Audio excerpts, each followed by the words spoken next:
Welcome back here to Sammy's Sports Bar and Grill. The press box rolls on for another Thursday afternoon. Steve Bridge along with you. Eric Pedigo here too, in for the big guy taking off the day. Kevin O'Day is not with us this afternoon. He is in better parts than we are, but we are all down here at Sammy's watching the NCAA tournament on the, I think, 21-22 flat panel TVs they have down here at Sammy's Sports Bar and Grill. The big one hasn't been dropped down yet. Man, 8:55 for Illinois out in Portland. Wow. That is a late one. Those are always the tough ones. And not to always rehash my past here, but being in the TV business for a while, when we got to go out and follow the Illini and NCAA basketball tournament time, and oh gosh, those were tough because.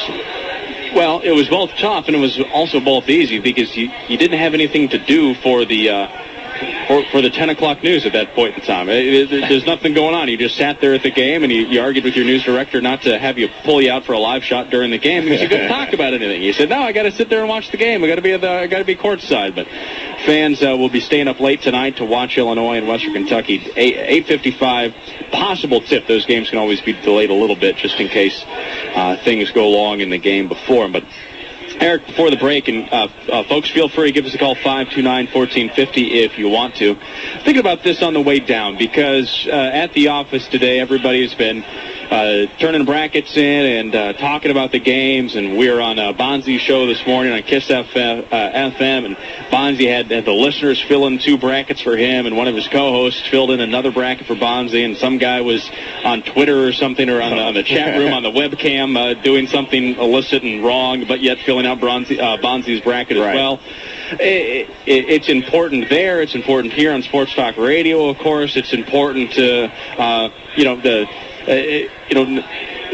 to Rose, the receptionist at the station. It's important to the sales guys, the sales gals. It's important to the host. It's incredible what has happened here with NCAA basketball really over the past, I'd say, maybe 5 to 10 years. I mean, 10 years ago, it was a big deal, but I think it was a big deal mainly to men. I think it was a big deal mainly if you were in college, and then it really started to trickle down from there. But now that you can see so many more of the games, there's all of this coverage, and it has really turned into, I'm going to call it the most important social sporting event of the year. The only thing I would put ahead of the NCAA tournament would have to be the Super Bowl. I mean, the Super Bowl weekend is tops as far as everyone being involved. And I know not everyone might be interested in the Super Bowl, but they're at the parties and they're watching it.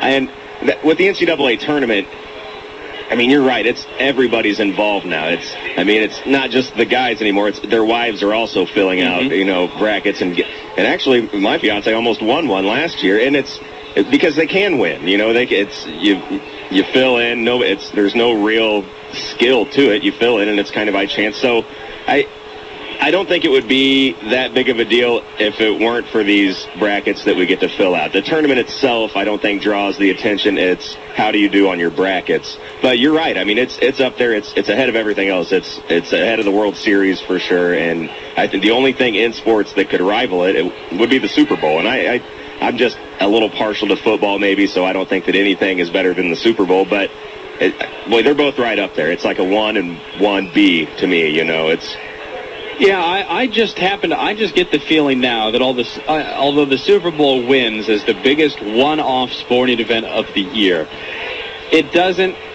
I'm not spending a lot of time talking about the Super Bowl at the office on the Tuesday and Wednesday before the Super Bowl starts. And I'm not spending a lot of time talking at the office the day after the Super Bowl. On Monday, people do talk about the Super Bowl, but a lot more people talk about the commercials. And it's kind of cliche, but people do spend more time thinking about or talking about the specific party that they went to.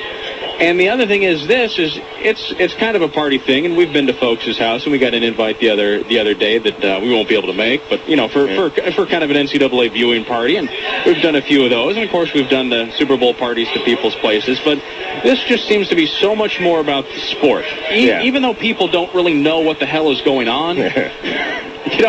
People really don't understand North Dakota State versus Kansas. They don't know anything about those two teams. People are still interested in watching the games. People are still really interested in following that. And I think this thing has gotten I can't say it's gotten bigger than the Super Bowl because they are a little bit different events, but I think it's now the most important social sporting event of the year because at no other point in time you don't pass around brackets, you don't talk about the game all that much before the Super Bowl. You talk about where you're going, who you're going to be, whose house you're going to be going to, and all that other stuff. Yeah, who's bringing the hot wings, important things like that. And you're right, it is kind of hard to compare the two. The Super Bowl is one game, one big game, one event, whereas this is a whole tournament and several games, and it spans days, and you're right. The buzz around this, it definitely has a lot more people talking, and it gets a lot more people involved in the actual sporting event itself, and not just like a party, like a Super Bowl party. I mean, the viewers, I'm not sure how the viewership were and the ratings go with, how they stack up against each other, but yeah, even the Final Four is nowhere near. I think maybe 20 million people might tune in to watch the NCAA Final Four night, which is the biggest night. Caller will get you in just about 5 seconds. The biggest night really is that national semifinal night with 2 games. Yeah. And probably 45, 50 million people watch the Super Bowl. So it's still a much bigger event to go out and watch the Super Bowl. But this seems to me, whereas it is, that is the event. This is more of the social calendar that you need to get to. 529-1450. Caller, thank you for joining the broadcast. It is Steve and Eric Pedigo along with you. Thanks for joining us. Go ahead. Steve and Eric, well, I love the brackets and the tournament. Let me guess, a football question? Well, there will be one. Not to worry. But you guys are talking about the brackets and you guys, I'm sure you know the kind of person I'm going to tell you about.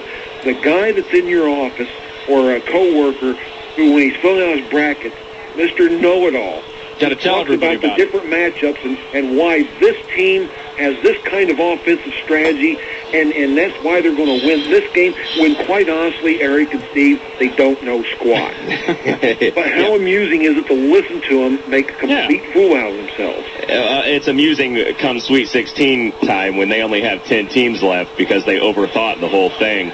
And then that's funny, but yeah, those guys are really obnoxious, Mark. We all know guys like that for sure. Good grief. I might be a guy Some like of us that. might be guys like that. That's what I was saying.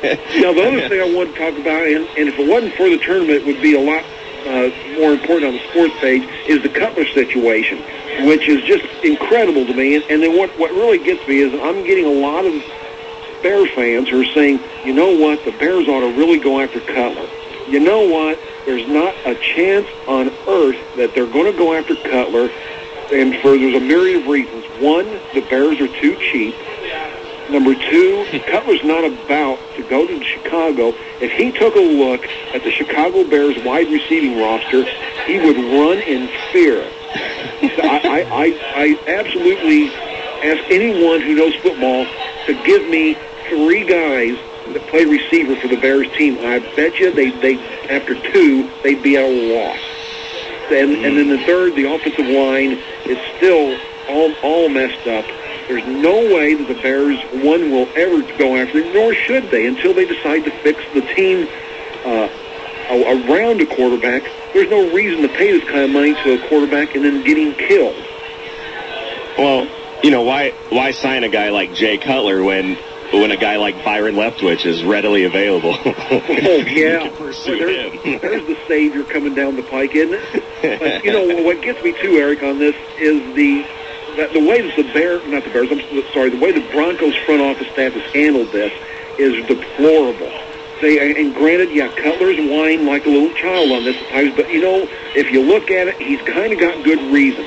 The owner, he's just now finding out, has pretty much lied to him as well as the new head coach. The owner told him that when they got rid of Shanahan, don't worry, we'll keep the offensive staff intact. So they hire Josh McDaniel, and McDaniel turns right around and then gets rid of the whole offensive staff.